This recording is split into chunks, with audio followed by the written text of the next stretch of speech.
Missouri River's origin is roughly 200 miles above Great Falls, Montana, where three rivers from the Rocky Mountains join. Captains Meriwether Lewis and William Clark named them for President Jefferson, and cabinet members James Madison and Albert Gallatin. In August 1805, the Corps of Discovery expedition would abandon the eastern rivers here and embark on a dangerous passage across the Rocky Mountains.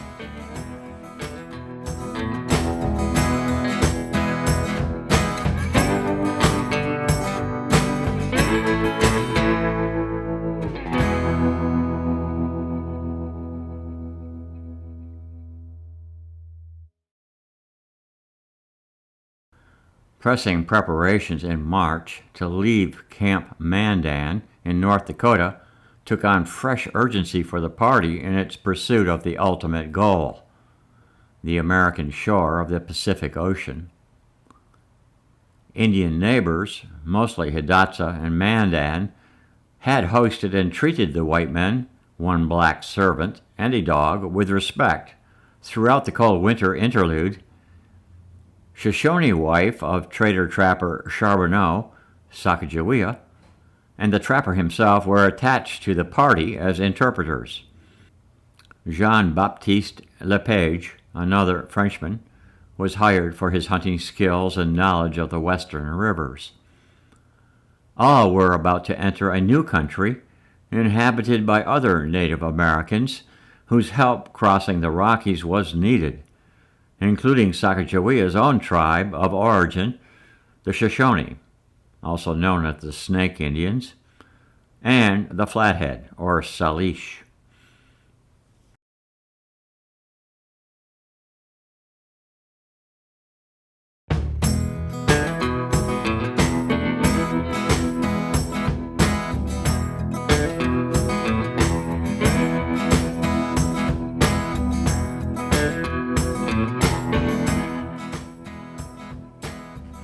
At the end of March, Captain Clark wrote in his journal that his party was in high spirits, but few nights passed without a dance, possessing perfect harmony and good understanding towards each other. The expedition members were generally healthy, except for relatively, quote, common complaints about, quote, venereals. On April 7th, the Corps set off westward in 2 pirogues and 6 dugout canoes. The keelboat took to the river's current and headed downstream to St. Louis, carrying letters, reports, specimens, and some original members of the party, including 2 repentant deserters in the earlier phase of the expedition.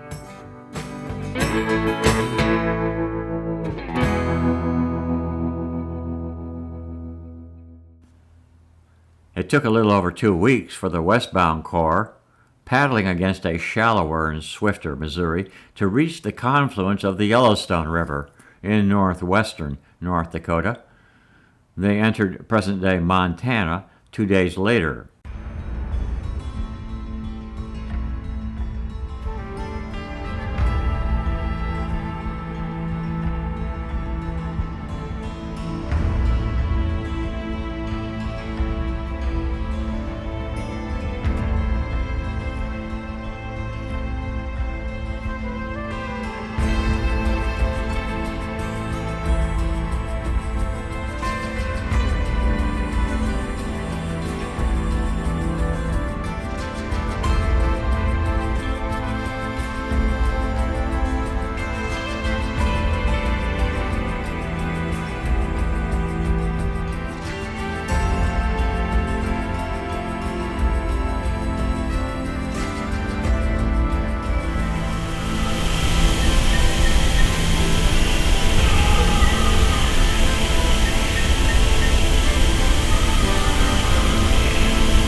According to a report to President Jefferson, the Yellowstone country was one of the fairest portions of Louisiana, a country not yet hunted. Before the Yellowstone confluence, the expedition passed the Little Missouri River and Great Bend of the Missouri, turning almost directly westward for the first time.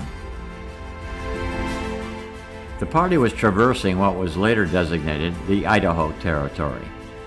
Although generally uninhabited by humans, there was plenty of game, including the white bear, also today known as brown bear or grizzly, bighorn sheep, antelope, mule deer, bald eagles, and, quote, fatter beaver.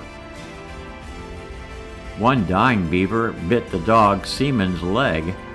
Captain Lewis did surgery to close a severed artery and saved the dog's life.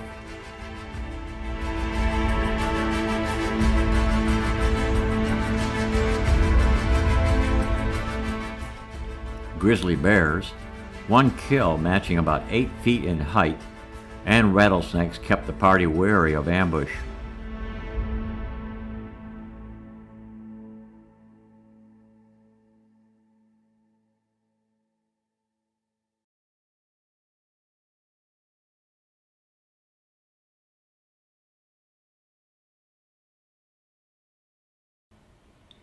Buffalo, on the other hand, seemed unperturbed at times.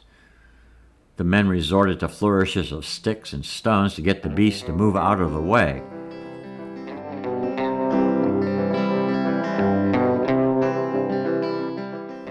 Wolves prowled and conspired to run down antelope in relays. At times, these predators paid little attention to the expeditioners. The wolves were of two varieties, according to the captains. They actually were coyotes and gray wolves. The expeditioners' journals repeatedly used the common descriptive word, quote, vast, to describe the abundant wildlife encountered during this segment of their journey.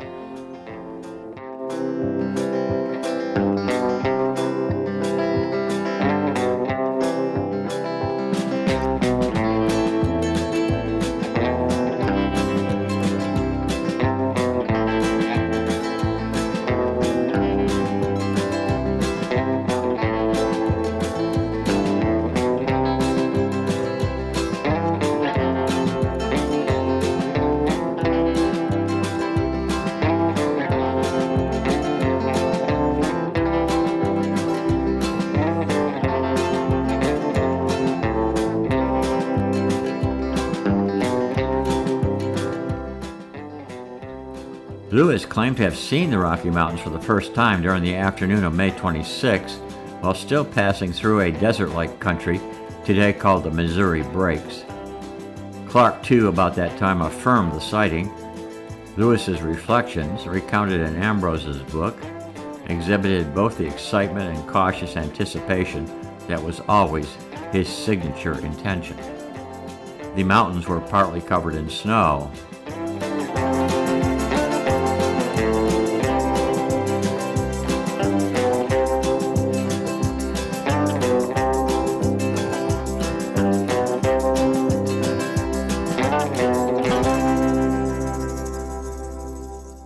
And the sun shone on it in such manner as to give me the most plain and satisfactory view, Lewis wrote.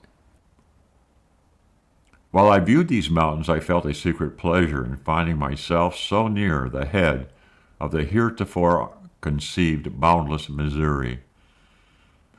When I reflected on the difficulties which this snowy barrier would most probably throw in my way to the Pacific, and the sufferings and hardships of myself and party in them, it in some measure counterbalanced the joy I had felt in the first moments in which I gazed on them.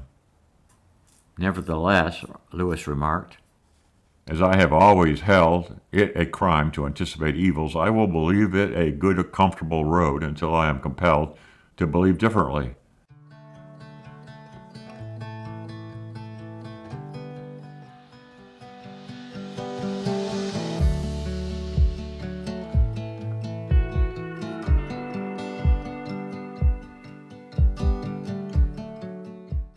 Ahead of the adventurers were rocks, hot sun, cold, shallow water, wind, and, quote, infinite task, as Lewis put it.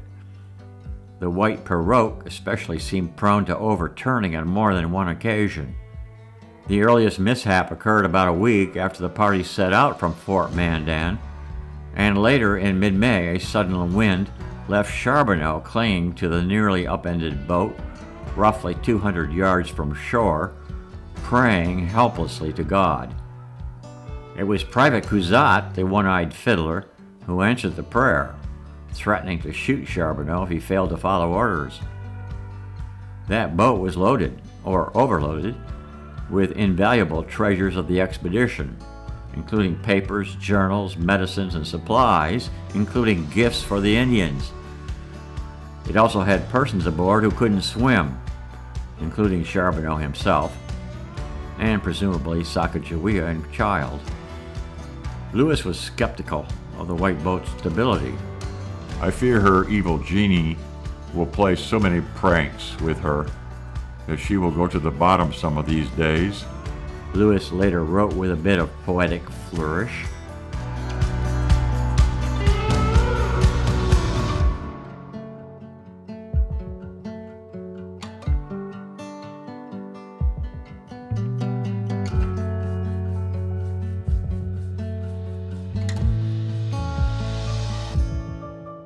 The Discovery Expedition plotted and sailed on, passing numerous creeks and some larger rivers, including the Judith River, named by Clark for his yet-to-be but future wife, Miss Judith Hancock in Virginia, and the Milk River.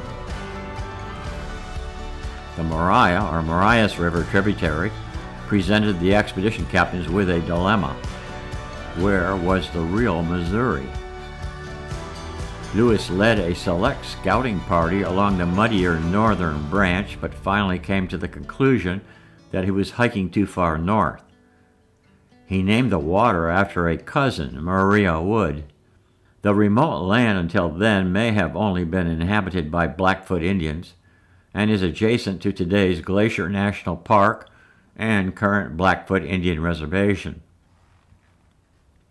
As his party turned back downriver, the weather turned cold, rainy, and generally miserable, forcing the backpackers, or knapsackers, to slip and slide in greasy muck for miles along the riverbank and bluffs.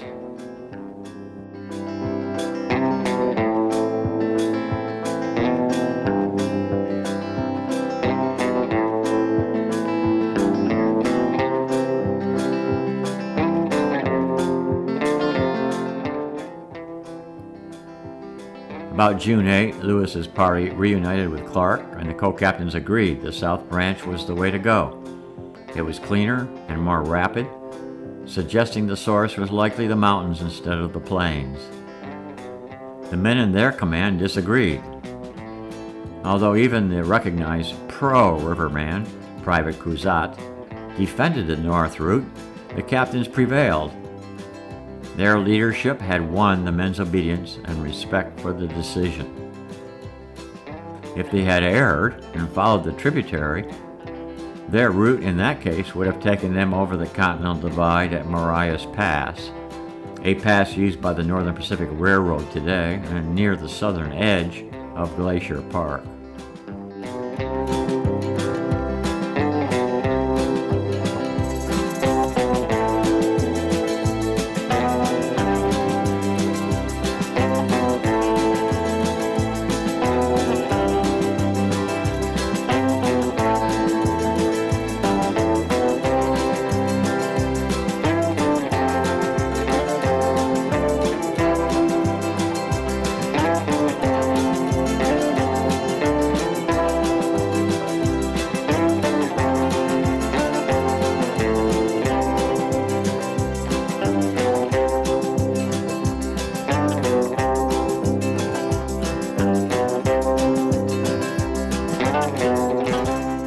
With the direction decided, the Corps' red pirogue was ditched.